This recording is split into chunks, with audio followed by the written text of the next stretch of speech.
जय हिंद दोस्तों, नमस्कार। बिहार सरकार की ओर से एक बहुत अच्छी अपडेट जारी हुई है जिसमें कहा गया है स्नातक स्तरीय पदों पर नियुक्ति हेतु आयोजित की जाने वाली चतुर्थ स्नातक स्तरीय संयुक्त प्रतियोगिता परीक्षा का विज्ञापन जारी कर दिया गया है, जिसमें ऑनलाइन रजिस्ट्रेशन दिनांक 18/8/2025 से 17/9/2025 तक करना अनिवार्य रखा गया है। सामान्य प्रशासन विभाग बिहार पटना के द्वारा विभिन्न विभागों कार्यालयों से स्नातक स्तरीय पदों की रिक्तियों आरक्षण कोटिवार से संबंधित अधियाचनाएं आयोग कार्यालय को प्राप्त हुई है। अधियाचना अनुसार चतुर्थ स्नातक स्तरीय संयुक्त प्रतियोगिता परीक्षा के लिए सुयोग्य उम्मीदवारों से ऑनलाइन आवेदन आयोग के वेबसाइट bssc.bihar.gov.in पर आमंत्रित किए जाते हैं। ऑनलाइन आवेदन भरने की विस्तृत जानकारी आयोग के वेबसाइट पर उपलब्ध है। अधियाचना विभाग द्वारा प्राप्त कराए गए वेतन एवं शैक्षणिक योग्यता की विवरणी निम्न प्रकार दिया गया है, जिसे आप लोग नीचे देख सकते हैं। यहाँ पे पद नाम दिया गया है, यहाँ पे वेतन स्तर दिया हुआ है, न्यूनतम शैक्षणिक योग्यता यहाँ पे दिया हुआ है और तकनीकी योग्यता यहाँ पे सहायक प्रशाखा पदाधिकारी का वेतनमान जो है वेतन स्तर 7 के तहत मिलेगा। न्यूनतम शैक्षणिक योग्यता इनके लिए रखा गया है किसी भी विश्वविद्यालय से स्नातक पास होना चाहिए। योजना सहायक का वेतन स्तर 7 के तहत मिलेगा। किसी मान्यता प्राप्त विश्वविद्यालय से इसको भी स्नातक होना चाहिए। कनीय सांख्यिकी सहायक का वेतनमान जो मिलने वाला है वो वेतन स्तर 7 के तहत मिलने वाला है। इसके लिए जो योग्यता निर्धारित किया गया है, किसी मान्यता प्राप्त विश्वविद्यालय से गणित अथवा अर्थशास्त्र अथवा वाणिज्य अथवा सांख्यिकी विषय में स्नातक परीक्षा उत्तीर्ण होना चाहिए। डाटा एंट्री ऑपरेटर के लिए ग्रेड सी में रखा गया है। वेतन स्तर 6 के तहत इसका वेतनमान मिलेगा। इसके लिए योग्यता निर्धारित किया गया है किसी मान्यता प्राप्त विश्वविद्यालय से स्नातक के साथ किसी भी मान्यता प्राप्त संस्थान से PGDCA अथवा BCA या BSc या समकक्ष होना चाहिए। BTech computer science and engineering या BE computer science and engineering एवं बीटेक इंफॉर्मेशन टेक्नोलॉजी के डिग्री वाले छात्र भी डाटा एंट्री के पद पर आवेदन कर सकते हैं। यहाँ पे तकनीकी योग्यता में दिया गया है किसी मान्यता प्राप्त विश्वविद्यालय से स्नातक के साथ मान्यता प्राप्त संस्थान से PGDCA अथवा BCA या BSc या समकक्ष होना चाहिए। अंकेक्षक निदेशालय वित्त विभाग का वेतन स्तर 5 के तहत वेतनमान मिलने वाला है। इसके लिए जो डिग्री निर्धारित किया गया है वाणिज्यक अर्थशास्त्र सांख्यिकी अथवा गणित में किसी एक विषय में मान्यता प्राप्त विश्वविद्यालय से स्नातक की डिग्री होना चाहिए। आगे यहाँ पे नोट में दिया गया विभाग के पत्रांक 692 दिनांक 1/11/2023 के आलोक में इन विषयों को स्नातक में मुख्य विषय के रूप में होने की अनिवार्यता आवश्यक नहीं है। अगला पद यहाँ अंकेक्षक सहयोग समितियां सहकारिता विभाग से संबंधित दिया हुआ है, जिसके लिए वेतन स्तर 5 रखा गया है।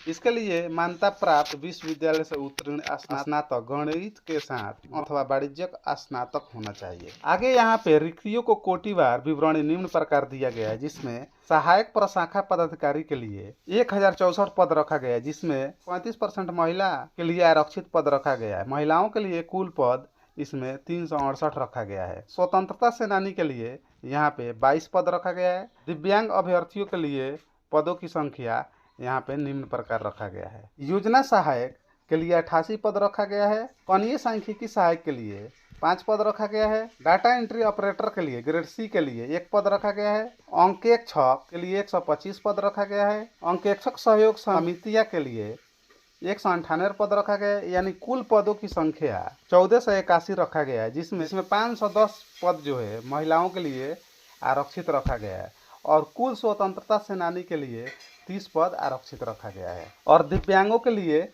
अलग अलग दिव्यांगता के लिए अलग अलग पद रखा गया है। आगे यहाँ नोट में दिया हुआ है, आप लोग देख सकते हैं। राज्य के मूल निवासी बेंचमार्क दिव्यांगजन मात्र को ही 36 आरक्षण अनुमान है। राज्य के मूल निवासी महिला अभ्यर्थियों को 35% 37 आरक्षण दिया जाएगा। अन्य राज्य के महिलाओं के लिए ये लागू नहीं है। 3 में दिया हुआ है उपरोक्त सभी रिक्तियां औपबंधिक है जो घट बढ़ सकती है। आवेदन के अंतिम तिथि तक सामान्य प्रशासन विभाग के माध्यम से अधियाची विभागों के द्वारा संशोधित रिक्तियां अथवा नए पद हेतु रिक्तियां जिनकी शैक्षणिक योग्यता स्नातक होगी आयोग को संसूचित की जाएगी। उन रिक्तियों को भी इस विज्ञापन की रिक्तियां में समावेशित किया जा सकता है। आगे यहाँ पे उम्र से संबंधित दिशा निर्देश दिया गया है, जिसमें कहा गया है न्यूनतम उम्र सीमा 21 वर्ष होना चाहिए सभी कोटि के लिए, और अधिकतम उम्र जो सीमा है अनारक्षित पुरुष के लिए 37 वर्ष रखा गया है।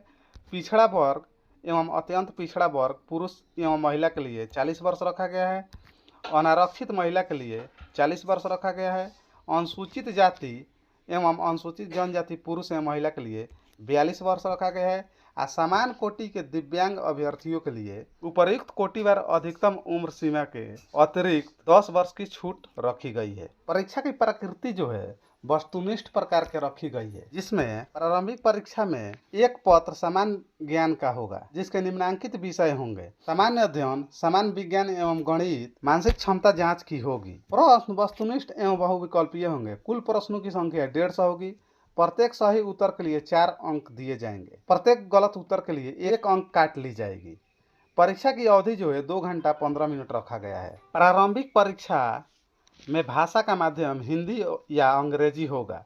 अगर हिंदी एवं अंग्रेजी के प्रश्न पत्रों में कोई भिन्नता होती है तो अंग्रेजी का प्रश्न ही मान्य होंगे। आगे यहाँ पे कहा गया है कि प्रारंभिक परीक्षा पुस्तक सहित ली जाएगी। अभ्यर्थी अपने साथ 3 पुस्तक अर्थात प्रत्येक खंड के लिए एक एक पुस्तक ले जा सकते हैं, जो एनसीईआरटी, बीएसईबी, आईसीएसई एवं अन्य बोर्ड टेक्स्ट बुक ही मान्य होंगे। आगे यहाँ पे सिलेबस को दिया गया है, जिसमें प्रारंभिक परीक्षा का सिलेबस निम्न प्रकार रखा गया है। खंड क के लिए सामान्य अध्ययन, समसामयिक विषय, भारत और उनके पड़ोसी देश, और खंड ख के लिए सामान्य विज्ञान एवं गणित, सामान्य विज्ञान गणित रखा गया है, और खंड ग के लिए मानसिक क्षमता जांच यानी रीजनिंग रखा गया है। मुख्य परीक्षा के लिए 2 पत्र होंगे। हिंदी जो अर्हक होगा, यानी जो विद्यार्थी इसमें 30% या 30% से अधिक अंक लाएंगे उन्हीं का दूसरा पत्र मूल्यांकित किया जाएगा। ख में कहा गया है मुख्य परीक्षा जिसमें निम्न विषय शामिल होंगे: सामान्य अध्ययन, सामान्य विज्ञान एवं गणित, और मानसिक क्षमता जांच यानी रीजनिंग को शामिल किया गया है। आगे यहाँ पे क्वालिफाइंग मार्क्स दिया हुआ है जो अनिवार्य है। अनारक्षित वर्ग के लिए 40%, पिछड़ा वर्ग के लिए 36.5%, अत्यंत पिछड़ा वर्ग के लिए 34%, अनुसूचित जाति या अनुसूचित जनजाति के लिए 32%, महिला वर्ग के लिए 32%, दिव्यांग सभी वर्ग के अभ्यर्थी के लिए 32% न्यूनतम अर्हताएं रखी गई है। अगर इससे कम अंक लाते हैं तो आपको फेल माना जाएगा। इस फॉर्म को भरने के लिए परीक्षा शुल्क जमा करना अनिवार्य होगा, जो सामान्य वर्ग, पिछड़ा वर्ग, अत्यंत पिछड़ा वर्ग के पुरुष अभ्यर्थी के लिए 540 रुपया रखा गया है। अनुसूचित जाति या अनुसूचित जनजाति बिहार के अस्थायी निवासी के लिए 135 रुपया रखा गया है। सभी श्रेणी के दिव्यांग के लिए अनुसूचित जाति या अनुसूचित जनजाति के समान 135 रुपया रखा गया है।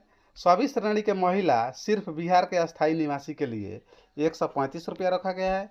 बिहार राज्य के बाहर के सभी श्रेणी के अभ्यर्थी पुरुष या महिला के लिए 540 रुपया रखा गया है। यहाँ आरक्षण से संबंधित दिशा निर्देश दिया हुआ है, जिसमें कहा गया है फॉर्म भरते समय आरक्षण से संबंधित सभी डॉक्यूमेंट अपलोड करना अनिवार्य है। और साथ में जो विवाहित महिला है वो अपने पिता के एड्रेस पर ही अपना निवास प्रमाण पत्र बनवाएं। पति के एड्रेस पर निवास प्रमाण पत्र अगर आप बनवाते हैं तो मान्य नहीं होगा। आगे यहाँ पे ऑनलाइन आवेदन पत्र भरने से संबंधित तिथि एवं अन्य निर्देश दिया गया है, जिसमें कहा गया है ऑनलाइन आवेदन प्रारंभ करने की तिथि जो है 18/8/2025 रखी गई है। परीक्षा शुल्क जमा करने के अंतिम तिथि जो है 17/9/2025 रखा गया है। ऑनलाइन आवेदन भरने के अंतिम तिथि जो है 19/9/2025 रखा गया है। ऑनलाइन आवेदन पत्र में योग्यता, आरक्षण, कार्य अनुभव से संबंधित प्रमाण पत्र, अंक पत्र यथा मैट्रिक का अंक पत्र एवं मूल प्रमाण पत्र, स्नातक से संबंधित अंक पत्र एवं मूल प्रमाण पत्र, पीजीडीसी अथवा बीसीए या बीएससीआईटी से संबंधित अंक पत्र एवं मूल प्रमाण पत्र, अस्थायी निवास, आवासीय प्रमाण पत्र, जाति प्रमाण पत्र, क्रिमिलेयर रहित प्रमाण पत्र या आर्थिक रूप से कमजोर वर्ग का प्रमाण पत्र, स्वतंत्रता सेनानी के पोता पोती, नाती नातनी का प्रमाण पत्र, दिव्यांगता संबंधी प्रमाण पत्र, अधिक उम्र सीमा में छूट हेतु सक्षम स्तर से निर्गत सरकारी सेवक का प्रमाण पत्र या भूतपूर्व सैनिक का प्रमाण पत्र से संबंधित सूचना की प्रविष्टि विहित कॉलम में करना सुनिश्चित करेंगे। इस फॉर्म को भरने के लिए आयोग के वेबसाइट bssc.bihar.gov.in पर भरा जा सकता है। अन्य किसी माध्यम से भेजे गए आवेदन पत्र स्वीकार नहीं किए जाएंगे। ऑनलाइन आवेदन पत्र के प्रति को बिहार कर्मचारी चयन आयोग कार्यालय में भेजने की कोई आवश्यकता नहीं है। यानी जो आप लोग ऑनलाइन आवेदन कर रहे हैं उसका प्रिंट निकाल कर अपने पास ही रख लीजिएगा, इसको कहीं दूसरे जगह भेजने की आवश्यकता नहीं है। थैंक यू, धन्यवाद। अगर यह वीडियो अच्छी लगी है तो लाइक करें और इस चैनल पर नए हैं तो चैनल को सब्सक्राइब करें। थैंक यू, धन्यवाद दोस्तों।